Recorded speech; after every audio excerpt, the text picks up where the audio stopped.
Your summer pots look like a crime scene. Crispy leaves, drooping flowers, and lifeless soil. You spent weeks nurturing them, and now it's like they gave up overnight. But don't panic, don't toss them, and definitely don't blame yourself. Because in the next few minutes, I'm going to show you 4 simple, fast-acting tricks that will bring even the saddest-looking container plants back to vibrant, blooming life, without spending a fortune or starting over. Welcome to Golden Garden Fix, the channel where we solve real garden problems with smart, budget-friendly solutions. If you love quick garden rescues, clever hacks, and beautiful before and after transformations, go ahead. Tap that like button, subscribe, and ring the bell so you never miss a single fix. Ready to save those pots? Let's get to work. Before we jump into fixing anything, take a breath and assess.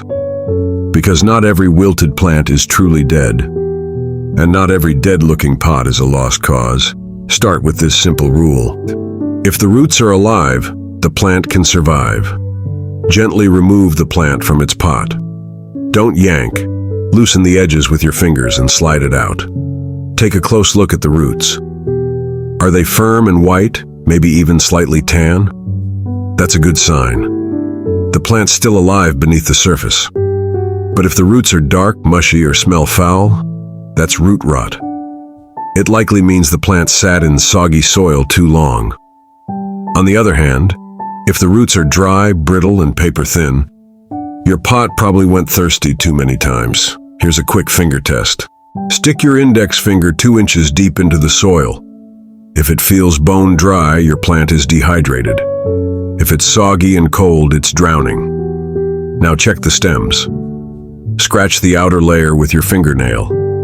If you see green underneath, life is still flowing inside. No green? That stem's likely gone. Before you panic and toss the whole pot, strip away what's obviously dead.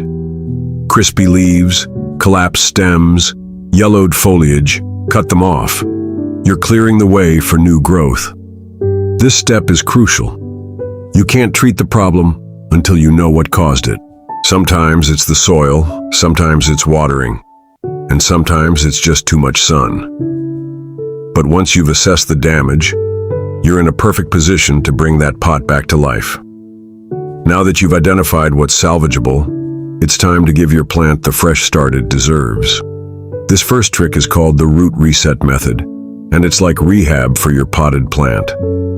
Start by carefully removing the plant from its pot if you haven't already. Tap off the old soil from around the roots. Be gentle, but don't be afraid to loosen things up. If the roots are tightly coiled at the bottom, your plant is root-bound, and that means it's been choking itself. Use your fingers or a small garden fork to tease those roots loose. If any are blackened, mushy, or smell sour, snip them off with sanitized scissors. This isn't harming your plant, it's removing what's holding it back. Now it's time to refresh the soil. Dump out that old, compacted mix. Use fresh potting soil, something light and well-draining. For an added boost, mix in some compost or worm castings. This replenishes nutrients your plant lost in the summer heat. Pro tip: add perlite or pumice to improve airflow and drainage. You want the roots to breathe, not sit in swampy soil. Before you replant, check the pot itself. Does it have good drainage holes? If not, drill some. No drainage, no recovery. Now, reposition your plant back into the pot. Make sure the crown, the base where stems meet roots, sits just above soil level. Backfill with fresh mix, pressing gently to remove air pockets. And here's a trick most people overlook: water from the bottom up.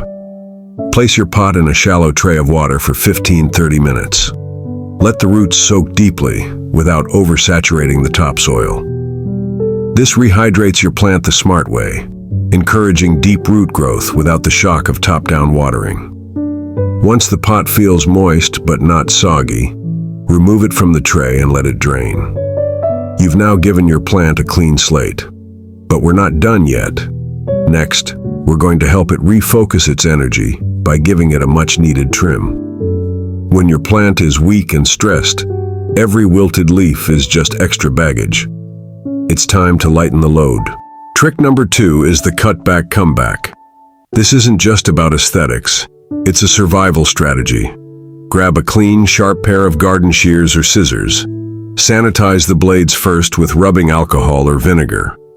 You don't want to spread bacteria or fungus to already vulnerable plants. Now, here's the rule of thumb. Cut back no more than 1/3 of the plant. Focus on removing crispy, brown, or yellowed leaves, stems that are weak, leggy, or flopping over, spent flowers that are draining energy from the plant trim just above a node. That's the little bump where new leaves grow. This encourages branching and bushier, more compact growth. And don't be afraid to shape the plant a little as you go. Balance it out. Remove lopsided growth. Give it a form that will encourage even recovery. You might feel nervous about cutting, especially if there's not much green left. But trust the process. Pruning redirects the plant's limited energy to the healthiest parts, where it counts most.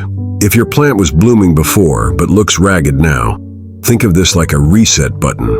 Many summer bloomers respond to a mid-season cutback by pushing out a second flush of flowers. After pruning, give your plant a day or two in partial shade to recover. This helps reduce transplant shock and sun stress. And now that the roots are refreshed and the top is trimmed, we're ready to feed and fuel that comeback. Now that you've done the hard reset, new soil, clean roots, and a fresh trim, it's time to give your plant the energy it needs to grow strong again. Trick number 3 is all about feeding and fueling. Because even the toughest plant can't bounce back without the right nutrients. Think of it like this. Your plant just went through surgery. Now it needs a recovery meal, something gentle, nourishing, and easy to digest. Start with a liquid fertilizer, something mild, organic, and fast-absorbing. I recommend options like fish emulsion seaweed extract, compost tea, diluted organic all-purpose fertilizer. Why liquid? Because the roots are still recovering. Liquid feeds work faster and are less likely to burn sensitive new growth. If you're using a concentrated product, dilute it to half strength. More is not better when your plant is stressed. Overfeeding now can do more harm than good. Pour the fertilizer slowly around the base of the plant, not directly on the leaves. Let it soak in and start working from the roots upward. Now, if you prefer a longer-term option, you can also sprinkle in slow-release granules after a week or two. They'll feed your plant gradually over time, especially during hot, dry spells when liquid feeding becomes less frequent. Bonus tip: mix in a handful of worm castings around the base of the plant. They're like a multivitamin for tired soil, rich in beneficial microbes and gentle nutrients. And here's one more secret weapon: Epsom salt. Just a teaspoon dissolved in a gallon of water can boost magnesium levels and support lush green growth, especially in flowering plants. With the right fuel in its system, your plant can begin to recover faster, stronger, and greener. But there's one final piece to the puzzle: creating a safe environment for your plant to heal. Your plant has fresh roots, a tidy top, and a nutrient boost. Now it needs one more thing: a chance to recover in peace. Trick number 4 is shade and save. Because the summer sun that once helped your plants thrive can also be what's burning them out. When plants are stressed, too much direct sun can make things worse. Think of it like this. Would you send someone home from the hospital and put them straight into a sauna? Of course not. So here's what to do. Start by moving the pot to a spot with dappled sunlight or partial shade for a few days. This allows the plant to breathe and heal without battling extreme heat and evaporation. If moving the pot isn't an option, create temporary shade with what you've got. An old umbrella, a lawn chair, even a cardboard box with air holes can work in a pinch. Next, mulch the top of your pot.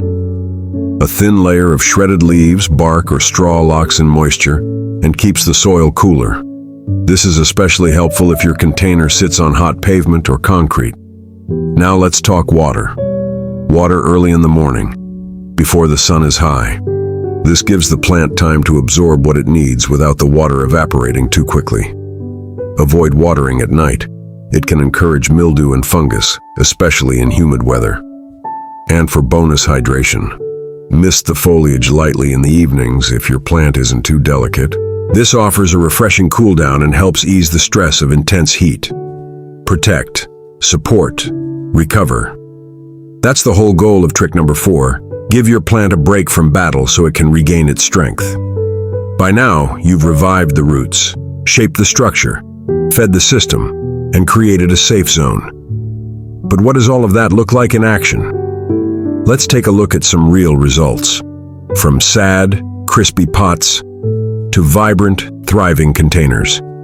Now comes the moment we've all been waiting for, the results. Let's take a look at a few real containers that were on the brink of being tossed out, and how, with just these 4 simple tricks, they were completely revived. First up, this tired petunia pot. Scorched leaves, leggy stems, and dry, compacted soil. We gave it a root reset, trimmed it back, and fed it a seaweed tonic. 2 weeks later, full blooms, thick green leaves, and a bounce in every stem. Next, take a look at this overwatered coleus. Its roots were mush. The soil was swampy. We repotted it in fast-draining mix, pruned away the rot, and let it rest in the shade. Within 10 days, it was pushing out fresh growth from every node. And here's my personal favorite. This mixed container of basil, marigolds, and dusty miller. It looked like a sunburned mess. But with patience, some worm castings, and smart shade placement, it bounced back into a lush, fragrant centerpiece for the patio. So let's quickly recap the 4 simple tricks that can bring any dead-looking summer pot back to life. Trick number 1, the root reset method. Clean the roots, refresh the soil, and replant smart. Trick number 2, the cutback comeback. Prune away the damage so the plant can redirect its energy. Trick number 3, feed fuel. Give your plant a gentle nutrient boost to spark new growth. Trick number 4, shade save. Protect it from harsh sun while it recovers in a calm, healing space. Remember, even the saddest-looking pot can make a full comeback with just a little attention, patience, and the right approach. You don't need expensive products. You don't need to start over. You just need the right fixes, and now you've got them. If this video helped you breathe new life into your garden, go ahead and give it a thumbs up. Subscribe to Golden Garden Fix for more smart, affordable gardening solutions every single week. And drop a comment below to tell us which trick made the biggest difference for your pots. We'd love to hear your story. Oh, and before you go, in our next video, I'm going to show you how to build a self-watering container system using just $10 worth of supplies from Dollar Tree. No fancy tools, no plumbing, just pure garden genius. So don't miss it. Hit that bell icon, and I'll see you in the next Garden Fix. Until then, stay green, stay growing, and happy planting.